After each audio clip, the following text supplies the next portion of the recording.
Halo Bapak Ibu semuanya, ketemu saya lagi dengan Dr. Roni Tamba di channel Anak Sehat dan Berkualitas.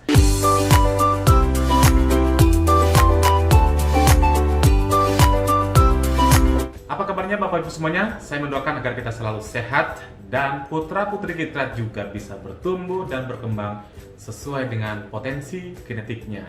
Kali ini saya akan membahas topik yaitu kapan vaksin COVID ada atau siap pada anak. Sebagaimana kita ketahui bahwa sekarang itu kan sudah ready vaksin COVID tapi untuk dewasa. Nah, bagaimana dengan anak-anak? Kenapa belum ada? Untuk itu, saya ingin agar Bapak Ibu yang baru pertama kali menyimak materi kami di channel Anak Sehat dan Berkualitas, klik subscribe-nya, like, dan boleh di-share kepada teman-teman yang lain. Dan bagi Anda yang sudah rajin menyimak materi kami, saya ucapkan terima kasih banyak. Mudah-mudahan semua materi bermanfaat bagi Anda semua. Kita mulai pembahasannya. Jadi salah satu dari banyak cara untuk mencegah yang namanya infeksi virus COVID ini adalah, dulu kita tahu 3M ya, sekarang itu diperlebar menjadi 5M. Apa saja itu? Yaitu memakai masker ya. Jangan lupa masker itu bukan hanya ketika kita berbarengan dengan orang lain, tapi juga ketika sendiri keluar rumah juga diharuskan memakai masker karena bisa mencegah penularan baik dari kita, mungkin saja kita nggak tahu apakah kita itu positif atau negatif, atau juga orang lain di sekitar kita, dan juga demikian sebaliknya. Yang kedua, menjaga jarak, dan yang ketiga, rajin mencuci tangan, bisa dengan hand sanitizer atau bisa dengan air mengalir dengan sabun. Yang keempat adalah menghindari kerumunan ya, menghindari kerumunan penting sekali karena dalam kerumunan sangat cepat penularan virus ini. Dan yang terakhir adalah membatasi mobilitas. Artinya, jika memang tidak sangat urgent, sebaiknya di rumah saja karena lebih aman dan terhindar dari risiko, kecuali memang kita terpaksa bekerja atau memang ada urusan penting yang harus dilakukan.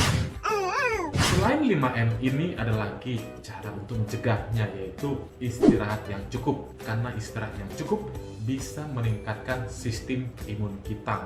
Dan makan makanan yang sehat tentunya bisa menambah sistem imun. Dan yang terakhir adalah dengan imunisasi. Jadi ingat, imunisasi ini merupakan satu dari banyak hal cara kita untuk mencegah infeksi virus COVID ini.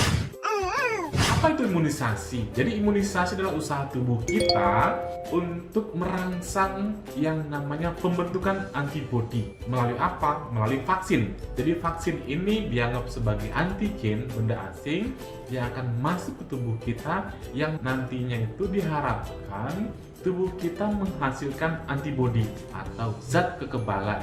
Dengan tubuh kita menghasilkan antibodi, apabila kita kena virus ini diharapkan kita tidak sakit. Target atau tujuan imunisasi ini ada dua. Yang pertama adalah melindungi individu. Artinya kalau misalnya saya diimunisasi, berarti saya terlindung dari infeksi virus COVID ini. Yang kedua adalah menciptakan herd immunity. Apa artinya?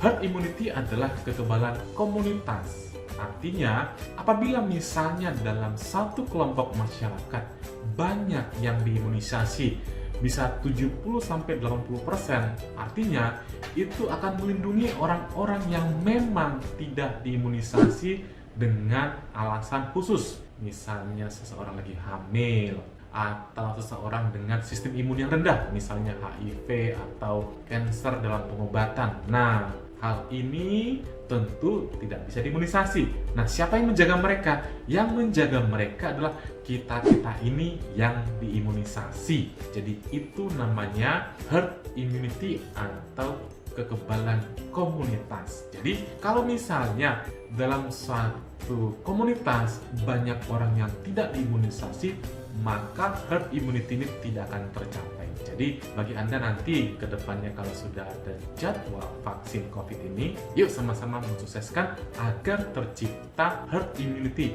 agar orang-orang yang memang indikasi medis tidak mendapatkan vaksin ini bisa terlindungi.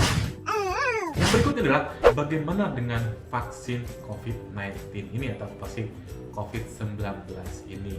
Berbagai penelitian atau temuan sudah mendapatkan hasil ya, di mana sudah banyak sekali vaksin COVID yang sudah di-ACC atau di-approve oleh WHO, di mana WHO itu adalah otoritas yang menentukan mana vaksin yang boleh dipakai dan mana yang tidak boleh. Misalnya nih ya, yang sudah banyak atau mulai datang ke Indonesia itu adalah Sinovac ya. Sinovac itu adalah vaksin inaktivasi di mana virusnya sudah mati. Ada lagi misalnya vaksin dari Oxford University atau AstraZeneca ya, itu merupakan vaksin vektor virus. Ada lagi misalnya dari Moderna, itu adalah vaksin RNA atau DNA. Dan masih banyak lagi, ada Novavax juga. Nah, ini semua merupakan vaksin yang sudah di-approve oleh WHO. Tinggal nanti hasilnya bagaimana uji fase 3-nya. Nah, saya lihat di media sosial, di televisi bahwa Sinovac ini sudah mendapatkan approve dari Badan POM Republik Indonesia sehingga aman dan efektif dipakai sebagai pencegahan infeksi COVID-19 ini. Bagaimana dengan anak-anak? Nah, tentu ini adalah fokus kita kali ini. Ternyata vaksin COVID-19 pada anak-anak masih dalam tahap penelitian uji coba. Sedih sih sebenarnya, mudah-mudahan sih nanti kedepannya para peneliti ya atau para ahli bisa segera menemukannya. Jadi yang sudah ada itu misalnya vaksin Moderna ternyata bisa kebanyakan itu untuk usia 18 tahun ke atas. Kebanyakan vaksin baru meneliti pada usia-usia dewasa. Tetapi vaksin Moderna ini mulai Desember 2020 sudah mulai meneliti keefektifan dan keamanannya pada usia 12 hingga 17 tahun. Nah, lumayan ya, nanti mendekati dari 12 tahun, terus turun ke balita, lalu turun lagi ke bayi mungkin saja. Vaksin Pfizer itu saat ini yang sudah di-approve adalah yang pada usia 16 tahun ke atas ya, 16 tahun sampai 59. Tetapi mereka vaksin Pfizer ini mulai Oktober 2020 sudah meneliti mulai usia 12 tahun. Hampir semuanya 12 tahun ya. Mudah-mudahan secepatnya deh pada anak-anak kita yang lebih usianya muda supaya mendapatkan vaksin. Kenapa demikian? Kenapa anak-anak ini terlambat ditemukan vaksinnya? Sebenarnya bukan terlambat, tapi prinsip daripada penemuan vaksin adalah prinsip efektif dan aman.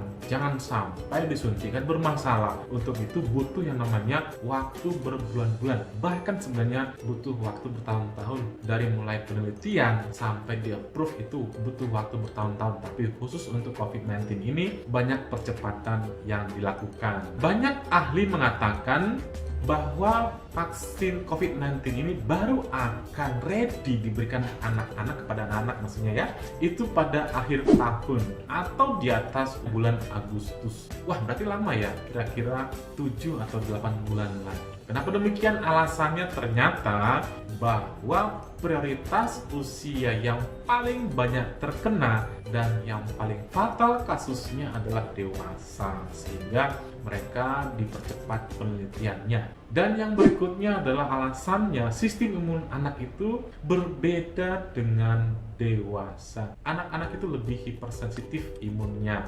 Untuk itu mungkin nanti apabila diberikan hasilnya atau efek samping atau reaksi yang ditimbulkan bisa berbeda dengan dewasa. Untuk itu perlu pengkajian yang lebih dalam. Tapi apapun itu, kita tetap mendoakan agar para ahli bisa segera menemukan dan juga meng-approve vaksin COVID-19 bagi anak-anak. Dan yang utama, walaupun nanti sudah ada vaksinnya, tapi 5M tadi harus tetap dilakukan. Karena vaksin ini tidak dalam jangka waktu dekat ready pada semua orang. Tidak dalam waktu dekat semua orang divaksin, bertahap. Selama menjaga tahap ini, maka kita harus melakukan 5M. Karena dengan 5M ini kita akan sangat terbantu dalam mencegah dan tercegah dari infeksi COVID-19 ini. Demikian Bapak Ibu semuanya, saya sudah paparkan tentang vaksin COVID-19 pada anak-anak. Mudah-mudahan materi bermanfaat bagi kita semuanya. Salam sehat, dadah!